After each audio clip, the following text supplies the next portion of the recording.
السلام علیکم ورحمۃ اللہ وبرکاتہ۔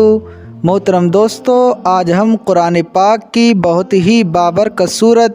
یعنی سورہ کہف کے بارے میں جانتے ہیں کہ اس کے پڑھنے کے کیا کیا فائدے ہیں۔ ہر انسان چاہتا ہے کہ وہ ایک پرسکون زندگی گزارے، ہر انسان چاہتا ہے کہ اس کے کاروبار میں برکتیں ہوں،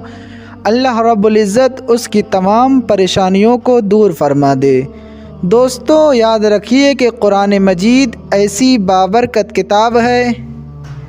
کہ جس کا دیکھنا، سننا، پڑھنا، چھونا سب عبادت ہے۔ اللہ رب العزت قرآن پاک پڑھنے کی برکت سے انسان کو بے شمار پریشانیوں سے محفوظ فرما دیتا ہے۔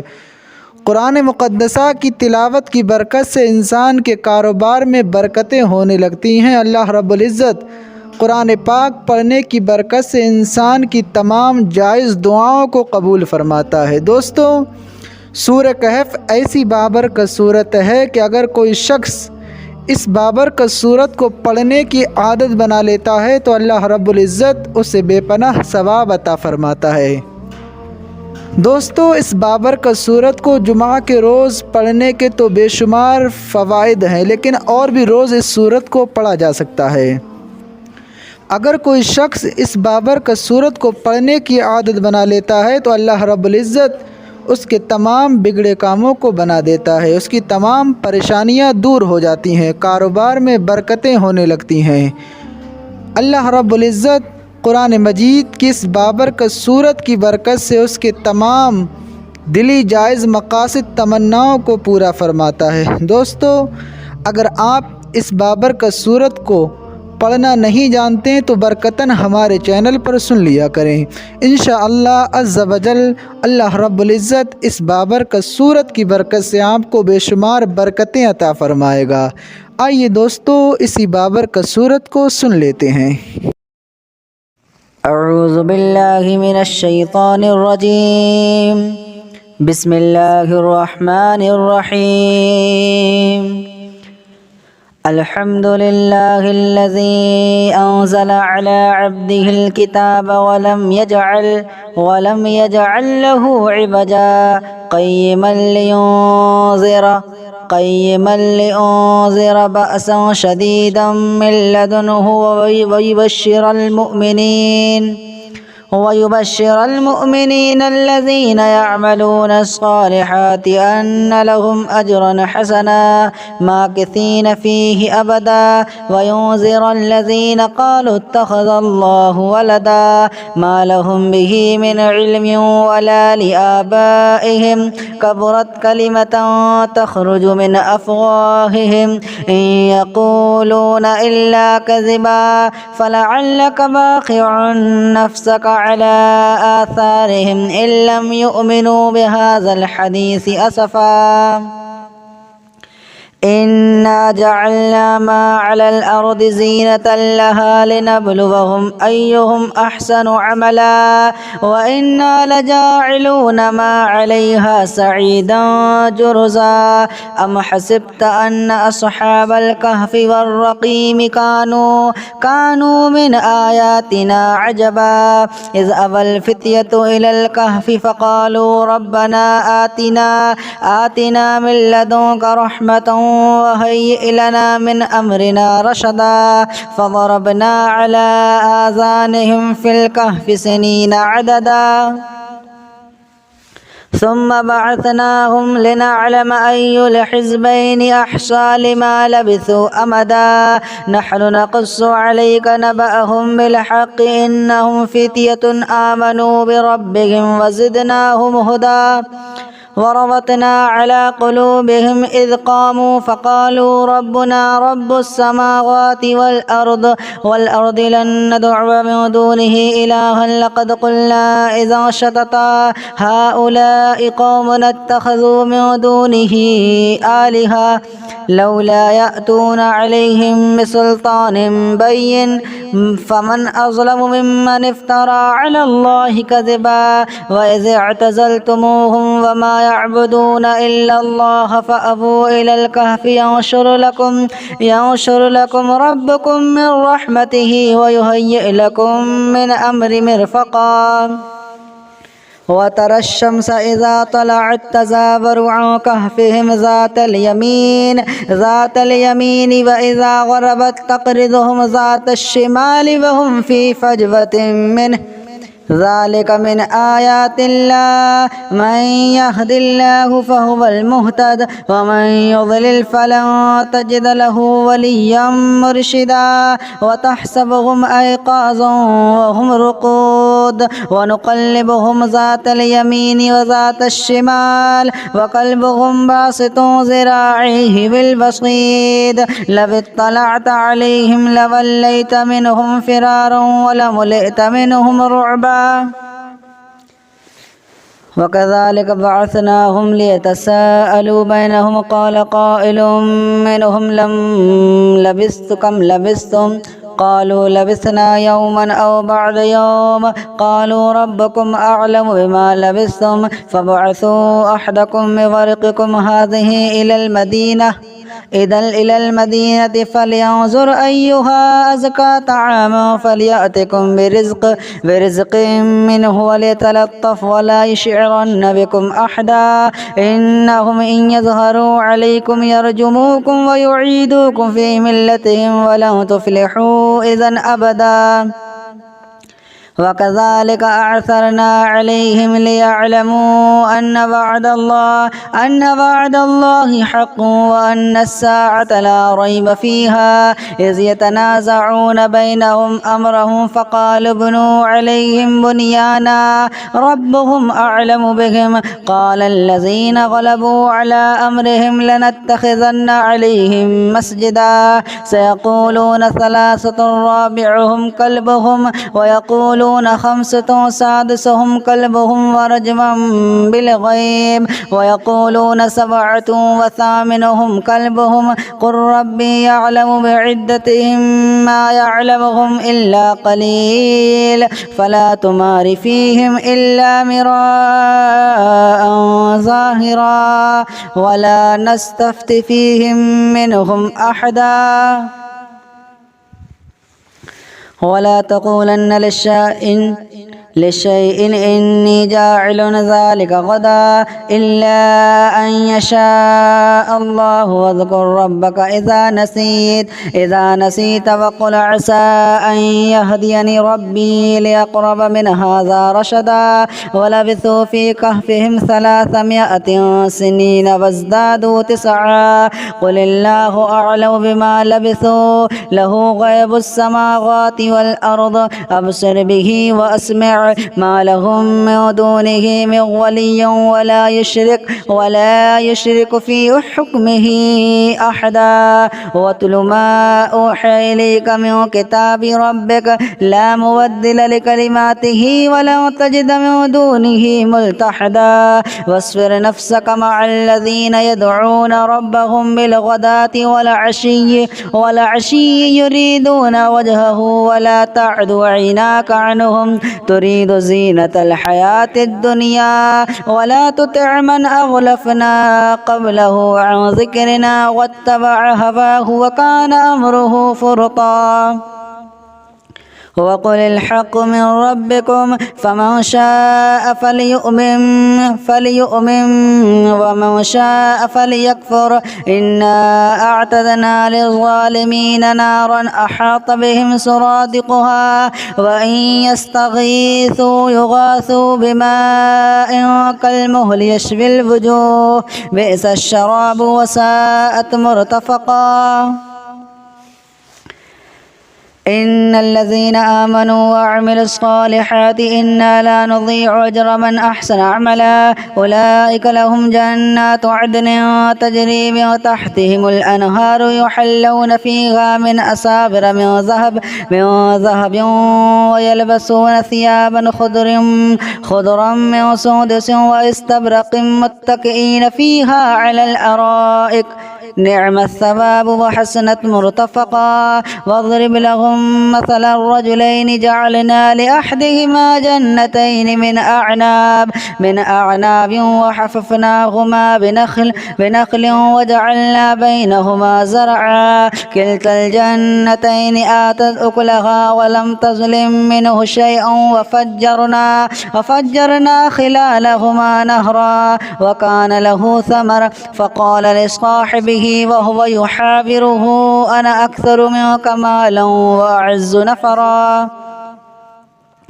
ودخل جنته وهو ظالم لنفسه قال ما أظن أن تبيد هذه أبدا وما أظن الساعة قائمة ولئن رددت إلى ربي لأجدن خيرا منها منقلبا. قال له صاحبه وهو يحاوره أكفرت بالذي خلقك من تراب ثم من نطفة ثم سواك رجلا لكن هو الله ربي ولا أشرك بربي أحدا. ولولا إذ دخلت جنتك قلت ما شاء الله لا قوة إلا بالله إن ترني أنا أقل منك مالا وولدا فعسى ربي أن يؤتيني خيرا من جنتك ويرسل عليها حسبانا من السماء فتصبح صعيدا زلقا أو يصبح ماؤها غورا فلن تستطيع له طلبا. وأحيط بثمره فأصبح يقلب كفيه على ما أنفق فيها وهي خاوية على عروشها ويقول يا ليتني لم أشرك بربي أحدا. ولم تكن له فئة ينصرونه من دون الله وما كان منتصرا. هنالك الولاية لله الحق هو خير ثوابا وخير عقبا. واضرب لهم مثل الحياة الدنيا كماء أنزلناه من السماء فاختلط به نبات الأرض فأصبح هشيما تذروه الرياح وكان الله على كل شيء مقتدرا. المال والبنون زينة الحياة الدنيا والباقيات الصالحات خير عند ربك ثوابا وخير أملا. ويوم نسير الجبال وترى الأرض بارزة وحشرناهم فلم نغادر منهم أحدا.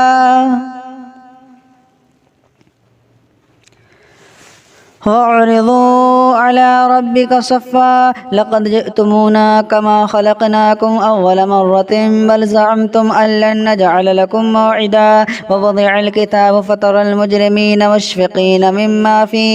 مما فيه ويقولون يا ويلتنا ما لهذا الكتاب لا يغادر صغيرة ولا كبيرة إلا أحصاها ووجدوا ما عملوا حاضرا ولا يظلم ربك أحدا. وإذ قلنا للملائكة اسجدوا لآدم فسجدوا إلا إبليس كان من الجن ففسق عن أمر ربي أفتتخذونه وذريته أولياء من دوني وهم لكم عدو بئس للظالمين بدلا. ما أشهدتهم خلق السماوات والأرض ولا خلق أنفسهم وما كنت متخذ المضلين عضدا. ويوم يقول نادوا شركائي الذين زعمتم فدعوهم فلم يستجيبوا لهم وجعلنا بينهم موبقا. ورأى المجرمون النار فظنوا أنهم مواقعوها ولم يجدوا عنها مصرفا ولقد صرفنا في هذا القرآن للناس من كل مثل وكان الإنسان أكثر شيء جدلا وما منع الناس أن يؤمنوا إذ جاءهم الهدى ويستغفروا ربهم إلا أن تأتيهم سنة الأولين أو يأتيهم العذاب قبلا وما نرسل المرسلين إلا مبشرين ومنذرين ويجادل الذين كفروا بالباطل ليدحضوا به الحق واتخذوا آياتي وما أنذروا هزوا ومن أظلم ممن ذكر بآيات ربه فأعرض عنها ونسي ما قدمت يداه إنا جعلنا على قلوبهم أكنة أن يفقهوه وفي آذانهم وقرا وإن تدعوهم إلى الهدى فلن يهتدوا إذا أبدا وربك الغفور ذو الرحمة لا يؤاخذهم بما كسبوا لعجل لهم العذاب بل لهم موعد لن يجدوا من دونه موئلا وتلك القرى أهلكناهم لما ظلموا وجعلنا لمهلكهم موعدا وإذ قال موسى لفتاه لا أبره حتى أبلغ مجمع البحرين أو أمضي حقبا فلما بلغ مجمع بينهما نسيا حوتهما فاتخذ سبيله في البحر سربا فلما جاوز قال لفتاه آتنا غداءنا لقد لقينا من سفرنا هذا نصبا قال أرأيت إذ أبينا إلى الصخرة فإني نسيت الحوت وما أنسانيه إلا الشيطان أن أذكره واتخذ سبيله في البحر عجبا قال ذلك ما كنا نبغي فارتد على آثارهما قصصا فوجدا عبدا من عبادنا آتيناه رحمة من عندنا وعلمناه من لدنا علما قال له موسى هل أتبعك على أن تعلمني مما علمت رشدا قال إنك لن تستطيع معي صبرا وكيف تصبر على ما لم تحط به خبرا قال ستجدني إن شاء الله صابرا ولا أعصي لك أمرا قال فإن اتبعتني فلا تسألني عن شيء حتى أحدث لك منه ذكرا فانطلقا حتى إذا ركبا في السفينة خرقها قال أخرقتها لتغرق أهلها لقد جئت شيئا إمرا قال ألم أقل إنك لن تستطيع معي صبرا قال لا تؤاخذني بما نسيت ولا ترهقني من أمري عسرا فانطلقا حتى إذا لقيا غلاما فقتله قال أقتلت نفسا زكية بغير نفس لقد جئت شيئا نكرا قال ألم أقل لك إنك لن تستطيع معي صبرا قال إن سألتك عن شيء بعدها فلا تصاحبني قد بلغت من لدني عذرا فانطلقا حتى إذا أتيا أهل قرية استطعما أهلها فأبوا أن يضيفوهما فوجد فيها جدارا يريد أن يقض فأقامه قال لو شئت لاتخذت عليه أجرا قال هذا فراق بيني وبينك سأنبئك بتأويل ما لم تستطع عليه صبرا أما السفينة فكانت لمساكين يعملون في البحر فأردت أن أعيبها وكان وراءهم ملك يأخذ كل سفينة غصبا وأما الغلام فكان أبواه مؤمنين فخشينا أن يرهقهما طغيانا وكفرا فأردنا أن يبدلهما ربهما خيرا منه زكاة وأقرب رحما وأما الجدار فكان لغلامين يتيمين في المدينة وكان تحته كنز لهما وكان أبوهما صالحا فأراد ربك أن يبلغا أشدهما ويستخرج كنزهما رحمة من ربك وما فعلته عن أمري ذلك تأويل ما لم تستطع عليه صبرا ويسألونك عن ذي القرنين قل سأتلو عليكم منه ذكرا إنا مكنا له في الأرض وآتيناه من كل شيء سببا فأتبع سببا حتى إذا بلغ مغرب الشمس وجدها تغرب في عين حمية ووجد عندها قوما قلنا يا ذا القرنين إما أن تعذب وإما أن تتخذ فيهم حسنا قال أما من ظلم فسوف نعذبه ثم يرد إلى ربه فيعذبه عذابا نكرا وأما من آمن وعمل صالحا فله جزاء الحسنى وسنقول له من أمرنا يسرا ثم أتبع سببا حتى إذا بلغ مطلع الشمس وجدها تطلع على قوم لم نجعل لهم من دونها سترا كذلك وأحطنا بما لديه خبرا ثم أتبع سببا حتى إذا بلغ بين السدين وجد من دونهما قوما لا يكادون يفقهون قولا قالوا يا ذا القرنين إن يأجوج ومأجوج مفسدون في الأرض فهل نجعل لك خرجا على أن تجعل بيننا وبينهم سدا قال ما مكني فيه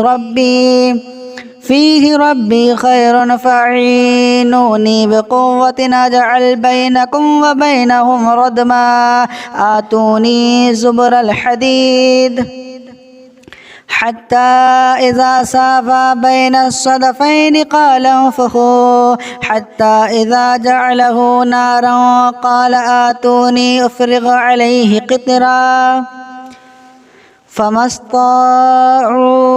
أن يظهروه وما استطاعوا له نقبا قال هذا رحمة من ربي فإذا جاء وعد ربي جعله دكاء وكان وعد ربي حقا وتركنا بعضهم يومئذ يموج في بعض ونفخ في الصور فجمعناهم جمعا وعرضنا جهنم يومئذ للكافرين عرضا الذين كانت أعينهم في غطاء عن ذكري وكانوا لا يستطيعون سمعا أفحسب الذين كفروا أن يتخذوا عبادي من دوني أولياء إنا أعتدنا جهنم للكافرين نزلا قل هل ننبئكم بالأخسرين أعمالا الذين ضل سعيهم في الحياة الدنيا وهم يحسبون أنهم يحسنون صنعا أولئك الذين كفروا بآيات ربهم ولقائه فحبطت أعمالهم فلا نقيم لهم يوم القيامة وزنا ذلك جزاؤهم جهنم بما كفروا بما كفروا واتخذوا آياتي ورسلي هزوا إن الذين آمنوا وعملوا الصالحات كانت لهم جنات الفردوس نزلا خالدين فيها لا يبغون عنها حبلا قل لو كان البحر مدادا لكلمات ربي لنفد البحر قبل أن تنفد كلمات ربي ولو جئنا بمثله مددا قل إنما أنا بشر مثلكم يوحى إلي أنما إلهكم إله واحد فمن كان يرجو لقاء ربه فليعمل عملا صالحا ولا يشرك بعبادة ربه أحدا.